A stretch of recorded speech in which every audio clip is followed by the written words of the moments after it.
You once said, and I'm going to quote this, while making a movie, all that matters is what happens within the frame. There could be someone falling sick or crying out loud in the same room, but so long as they're out of the frame, we are good.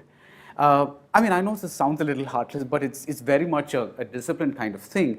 So what I want to get at is a kind of dictatorship necessary, a kind of a demonic focus necessary for making a movie, a Herzog kind of thing, you know?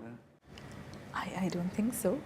I think focus is important. I think it's very important, and I think a lot of people who know me would say I'm quite a sensitive person, but I found myself actually, you know, that quote was in the context of someone getting injured, and my first question being, was that person in frame?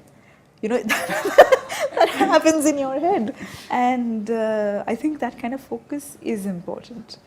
And it's a byproduct. I don't necessarily say it's a good thing, because, you know, the best filmmakers need not be the best human beings. It's not the same thing.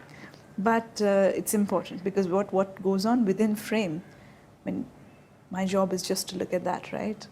So that's where my focus needs to be. Right. Do you get involved, like almost like a parallel contributor in each of the departments of your films, like the costumes or the sound or the editing or the cinematography or whatever? Yes. Okay. Yes. So is it the editor that's doing it, or is it Anjali Menon whispering in his ear? No, I think, see, at the end of the day, I think also the more I'm doing films, the more I'm wanting people to collaborate. You know, earlier, I think coming out of film school, you want everything like your storyboard. You come out with that kind of a perception. But it is much more rewarding to have people to collaborate with, because this, at the end of the day, is a collaborative art. And to have more points of view, to have, you know, more creative contribution. Otherwise, I think it's a very limited world if you're stuck inside my head. And as a writer, I'm already putting out there everything which is in my head.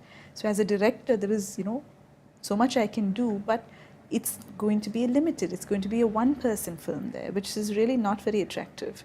But at the same time, if I get my HODs to all make it their own film and to contribute from their own level, then I think it becomes a much richer, much more textured, layered film. And definitely my attempt is to get all of them much more involved. But I do get involved at a very close level in all departments, and they have to be, you know, part of me. I think that's very, very important. So to have that kind of relationship is very, very crucial with each of my HODs. See, one of the things that, you know, I just want to touch upon the Mammooty and Mohanlal aspect of the Malayalam film industry. You have to talk about them. One of the things that, at least as an outsider, when I say Malayalam cinema, it seems as if the films that they end up making 9 times out of 10 aren't as good as the films that the younger crop of actors is making, probably because of the reasons that you said. Now, have you found that there are 2 parallel tracks in Malayalam cinema where the established older stars have their own set of directors and actors and all that kind of thing they want to work with, and the younger ones follow this path? Or is it just that you've never tried to, let's say, call up Mohanlal and say, "So will you have a role in my movie?" or something like that? Yeah, I think they're wonderful actors, both of them. And, you know, they've been very, very nice to me with their appreciation. And I don't have material that's worthy of them yet, because I feel it's a responsibility. When I take something to them, it needs to be something that, you know, that is worth the wonderful characters that they can play. And whenever that happens, I'll definitely do that.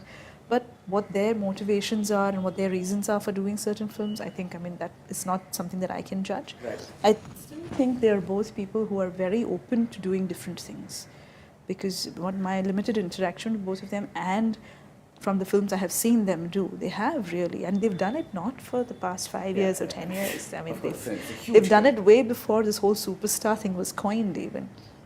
So these are people who are wonderful actors who've become superstars. So that is something that we shouldn't really forget. And I think they're very open to doing different things. And I think, you know, that's we can look forward to more from them. So what role would you think of for Mohanlal and Mammooty? If I knew it, I'd be making it, yes. You know. So, you know, I really think, you know, as and when I have the material, that's when I would go there. Scoping out, you should give me a broad, you know, kind of a sketch. No, if I knew, I would, you know, I would be doing it, like I said. Okay. All right. So I don't think one can restrict it, because if you take their body of work, if you take Mammooty sir, he's done a film like Vidhe and Pondan Mada, both in the same year. Yeah. That's a very difficult thing to do. They're completely opposing roles, and that's the caliber of the person. If you take Lal sir, I mean, you have him doing the most commercial things, and you have him doing something completely artistic. So that again shows a certain caliber. And so who are we to bracket them and to pigeonhole them into specific roles? Right. I totally don't think so.